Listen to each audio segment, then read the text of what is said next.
Fox News alert on a setback for Governor Scott Walker and his budget law. A Wisconsin judge just issuing a temporary restraining order blocking the law that curbs union bargaining rights from taking effect. The law will not take effect right now until this gets resolved. Doug LaFollette is the Wisconsin Secretary of State, and he joins me now. The deal, for those of you just joining us. The Wisconsin district attorney, a DA in Wisconsin, filed a challenge to the law, saying that it basically didn't comply with the procedures necessary to get a law passed in Wisconsin. So a Democrat filed a legal challenge saying the Republicans needed to give more than 24 hours notice before they held that vote, and they didn't. They gave almost no notice, less than 2 hours. And they went in and challenged the law because of that, and they, so far, have been successful. This judge, Marianne Sumi is her name, has just issued an opinion granting that temporary restraining order and saying, I'm gonna halt the effect of that law. I'm not going to let it go into effect until this case can play out on the merits. So stay with me, because you want to hear this. This is important, folks. I mean, this entire law that we've been watching play out for 3-4 weeks could be shot down. I mean, it passed, and the governor signed it. It could be gone if this legal decision plays out the way the Democrats want it to be, and what a reversal that would be.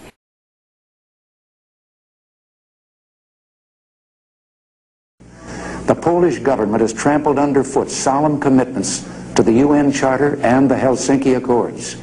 It has even broken the Gdansk Agreement of August 1980, by which the Polish government recognized the basic right of its people to form free trade unions and to strike. I'm told we've got Senator Grothman, so we'll go to him. Now, Senator Glenn Grothman is a Republican. He's in the Wisconsin State Senate. Senator, thank you for being here. You are one of the folks who the Democrats are now saying misstepped, and that you needed to give more than 2 hours notice to get those Democrats on board to come vote on this thing, and now a judge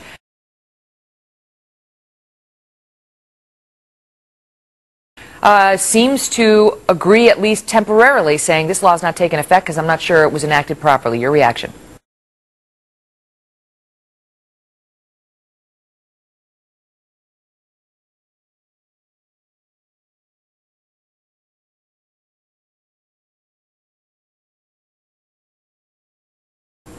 Well, it's scary that she's delaying things, although it's entirely possible she'll change her mind by the end of the day.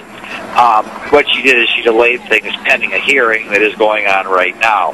So maybe she'll change her mind. We are dealing with a possible concern here that even though the law is so obvious, even though the Republicans got legal advice that this is an ironclad thing before we did it, we all know today there are some left-wing judges who just don't care what the law is and just think of a pretext to say the Wisconsin statutes are not valid. Is that her background? Because we did a little research on Judge Sumi, and the intel that we got was that she was a pretty openly left-leaning judge.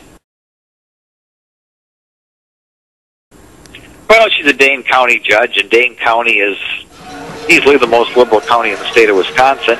On the other hand, some people have told me she's professional.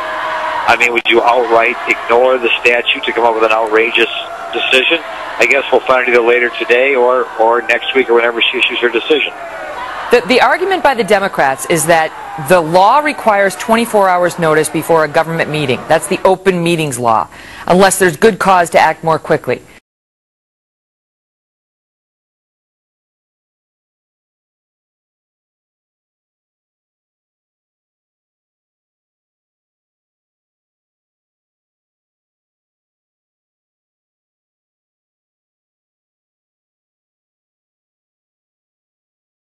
They say the Republicans violated that. I know the Republicans and the chief Senate clerk, who's nonpartisan, came back and said, yes, that's generally the law, except for when you're in special session, which we were, and then the rules are out the window on 24 hours notice.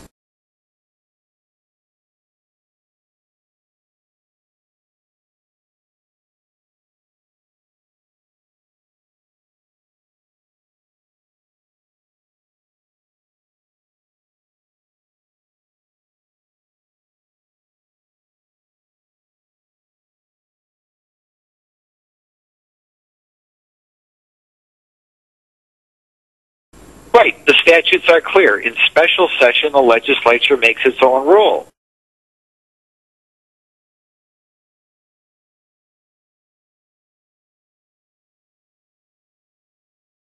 And it's also true under the separation of powers. The legislature has the ability to make its own rules.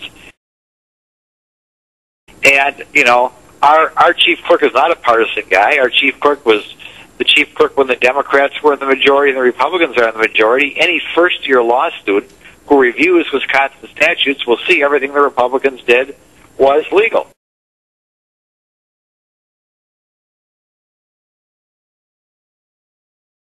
So how does she get to the conclusion, Senator, that you know, because normally before you grant a temporary restraining order as a judge, you have to be shown that there's at least some likelihood of success on the merits, that the party challenging the law is likely to prevail. So how does she reach that conclusion if the law is as clear as you say it is? Well, hopefully she just felt she could reach the decision within a day or a week or something, and delaying the law by a week isn't that big deal. Hopefully that's all that's going on in her mind.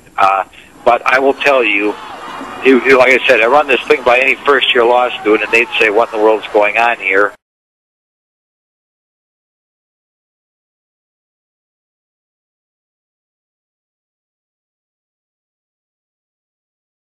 Well, let the law proceed. Let me ask you quickly, because I do want to get to the Secretary of State, who I'm told we have now. Let's say, worst case scenario for your side, and this judge and appellate court judges strike it down. They say you didn't do it the way you should have done it. Could you do it again? Could you think you get the bill passed a second time? Oh, absolutely. I mean, absolutely. But I don't like to think that we have a lawyer who's that bad as a judge in Dane County, but sure, we could do it again.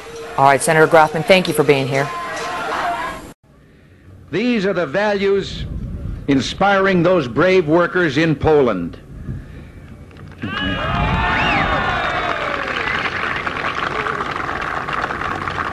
The values that have inspired other dissidents under communist domination who have been willing to go into the gulag and suffer the torture of imprisonment because of their dissidence.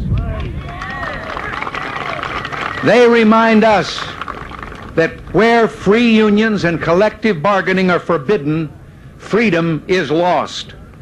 They remind us that freedom is never more than one generation away from extinction. You and I must protect and preserve freedom here, or it will not be passed on to our children, and it will disappear. Thank you very much. And now we want to get to the other side, as promised. Thanks for bearing with us through the technical difficulties. Doug LaFollette is the Wisconsin Secretary of State. He's a Democrat. Do we have him? Yes, hello. Oh, good. Mr. Secretary, thank you so much. I apologize for the technical difficulties. Let me get your reaction, first off, to the ruling. Well, I was not totally surprised because there's been lots of discussion, and I've read some of the material, and I know the open meeting law very well. I've been a public official in Wisconsin for over 25 years, both a state senator and secretary of state.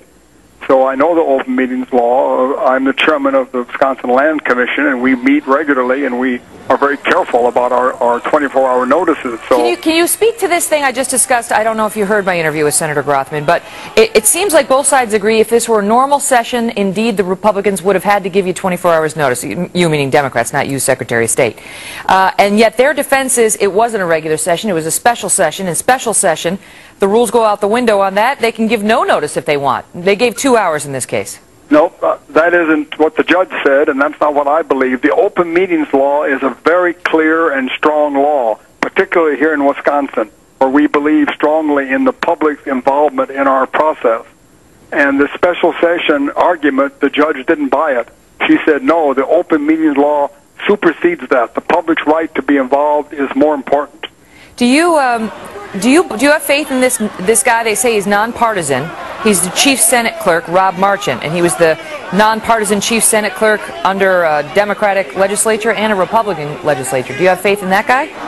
I don't know him personally. I take him at his word that he's doing the best job he can. He follows the orders of his bosses, and his bosses are currently the Republican senators who, according to the judge, didn't obey the open meeting law. Because he came out and he said he sided against the Democrats and said it's clear to him that they're allowed to do this the way they did it, the Republicans. And he says, you know, when you have special session, you didn't have to provide any notice. He said, nonetheless, we decided to provide 2-hour notice by posting on a bulletin board. Basically did that as a courtesy. And he says, either way, the notice appears to have satisfied the requirements of both the rules and the statutes here. The last time I checked, he wasn't a judge. He should listen to the judge's ruling.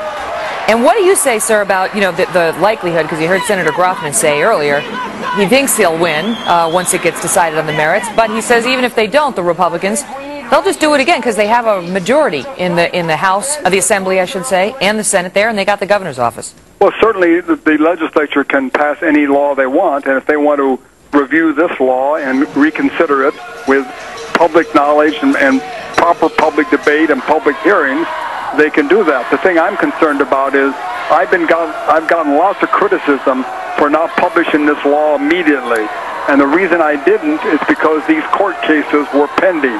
And I feel very good now about the fact that I waited to give the court time to consider this important open meetings question. And I got to go, but I want to ask you, any idea when this judge is going to issue her ruling on the merits? This is just sort of a placeholder ruling to let the parties litigate. She scheduled the hearing for March 29th, and at that point she'll hear arguments. Good. So we'll know more then, perhaps, or shortly after that. Mr. Secretary of State, thank you so much for being here. All the best to you, sir. You bet. Have a good day. You too.